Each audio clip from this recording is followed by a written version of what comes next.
पहुंचे केंद्रीय कृषि राज्य मंत्री कैलाश चौधरी ने कहा कि बिहार में अपराध, बलात्कार, लव जिहाद जैसी घटनाएं लगातार हो रही हैं। चाचा और भतीजा की सरकार में गुंडा राज बढ़ गया है। उन्होंने कहा कि केंद्र सरकार वहां से भरपूर खाद बेचती है, लेकिन बिहार के कुछ नेता और यहां के माफिया की साठगांठ के चलते यह खाद पड़ोसी देश में कालाबाजारी कर भेज दिया जाता है, जिस कारण यहां के किसानों को खाद नहीं मिल पाता है। उन्होंने कहा कि सरकार जितना खाद का डिमांड करती है उसके 1.5 गुना खाद केंद्र के द्वारा भेजा गया। इसके बावजूद किसानों तक सही तरीके से खाद नहीं पहुंच पा रही है। इसके लिए राज्य सरकार जिम्मेदार है।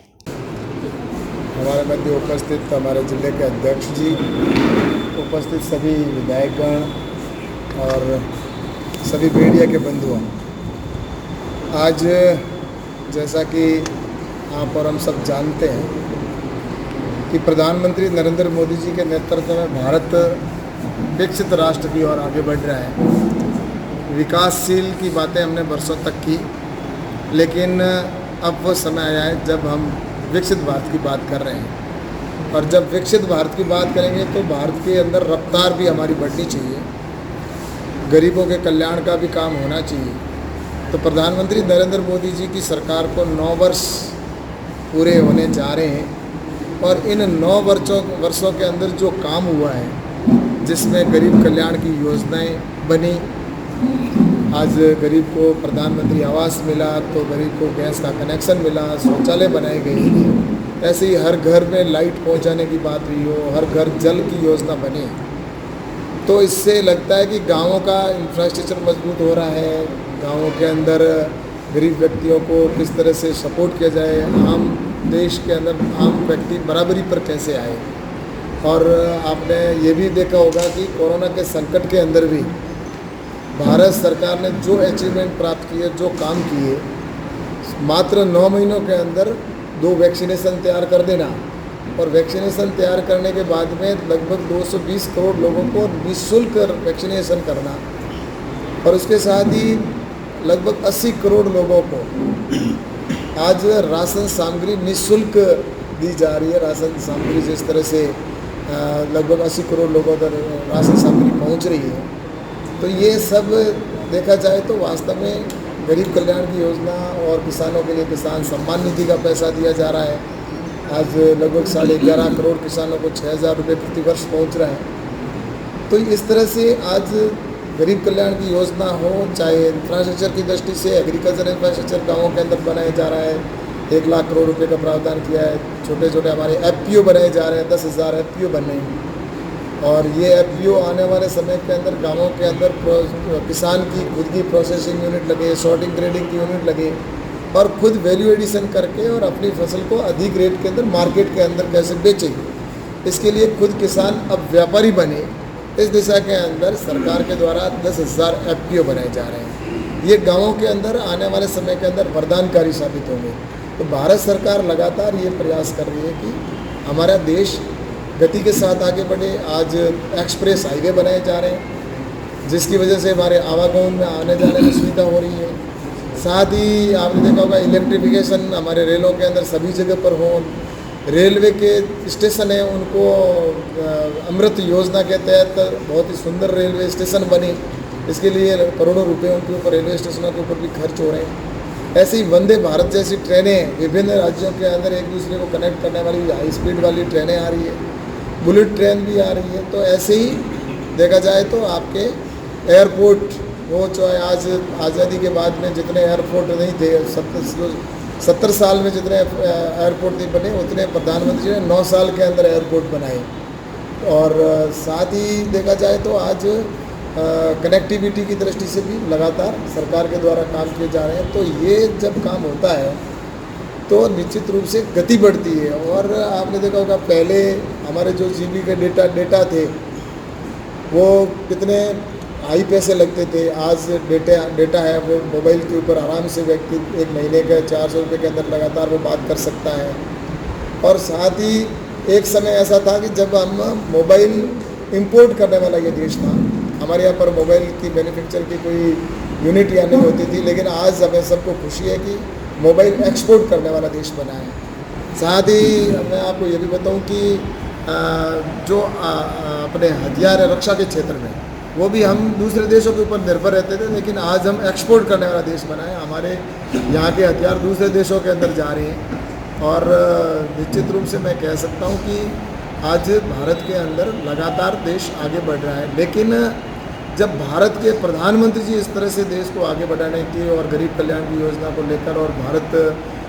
विश्व का नेतृत्व करे, विश्व के अंदर शक्तिशाली देश बन रहा है, लेकिन जब तक राज्यों का सहयोग नहीं होता है तब तक वो देश उतनी गति के साथ आगे नहीं बढ़ सकता।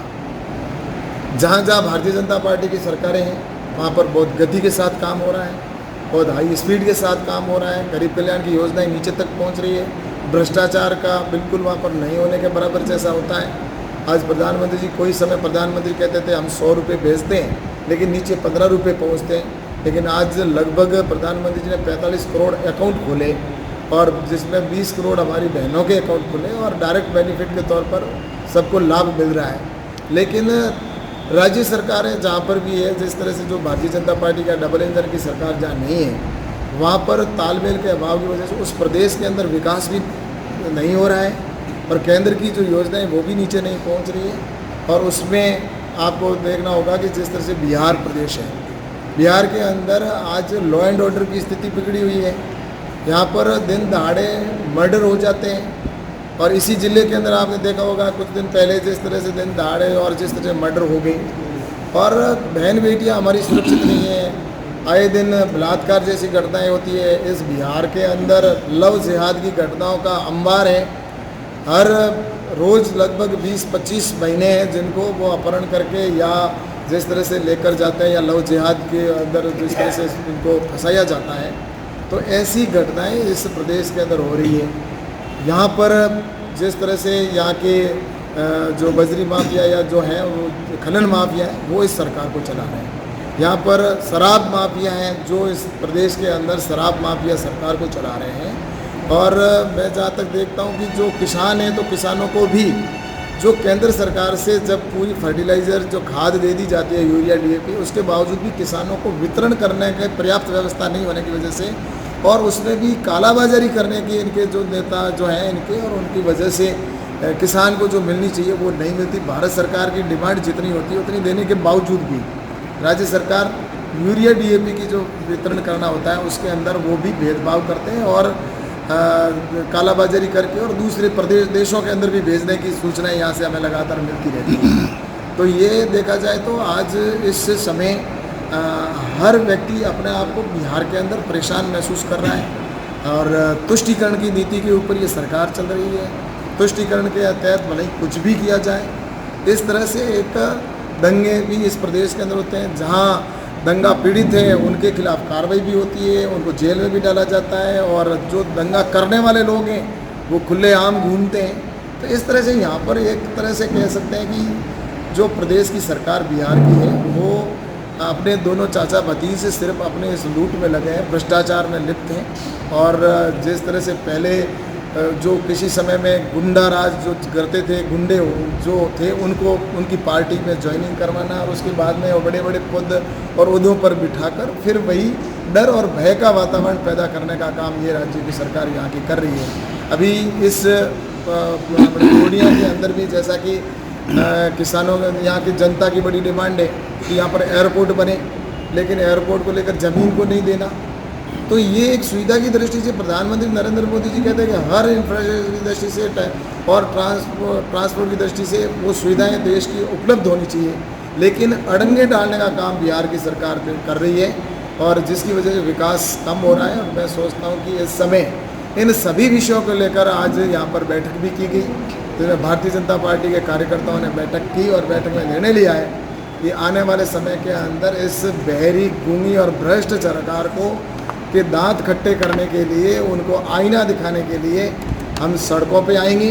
और आंदोलन भी करेंगे और आंदोलन की रचना बनाने के लिए जो भी इस मुद्दे होंगे उन मुद्दों पर इस सरकार को घेरने का प्लान करके और इस बहरी गूंगी सरकार को भविष्य के अंदर उखाड़ फेंके और एक स्थायी भारतीय जनता पार्टी की सरकार बने जो राष्ट्रवादी विचारधारा की सरकार होगी और डबल इंजन की सरकार होगी, जो केंद्र और राज्य सरकार मिलकर इस बिहार का विकास भी कराएगी। और मुख्य देश के दूसरे राज्य हैं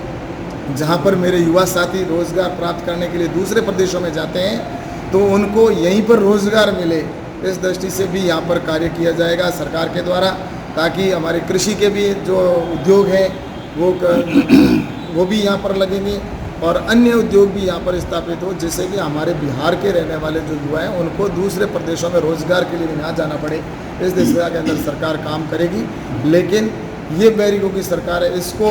जनता के बीच में हम जाएंगे, जनता से बताएंगे कि इस सरकार ने बैरिक भूमि जो सरकार है यूपी यहाँ पर जो बिहार की, इसने निश्चित रूप से जो आज के वातावरण के अंदर देख रहे हैं तो इसको उखाड़ फेंकने के लिए और निश्चित रूप से सभी कार्यकर्ता इकट्ठा होकर आने वाले समय में इस सरकार के विरुद्ध बड़ा आंदोलन करने का भी हम निर्णय कर रहे हैं और आने वाले समय में इसको हम जवाब देंगे।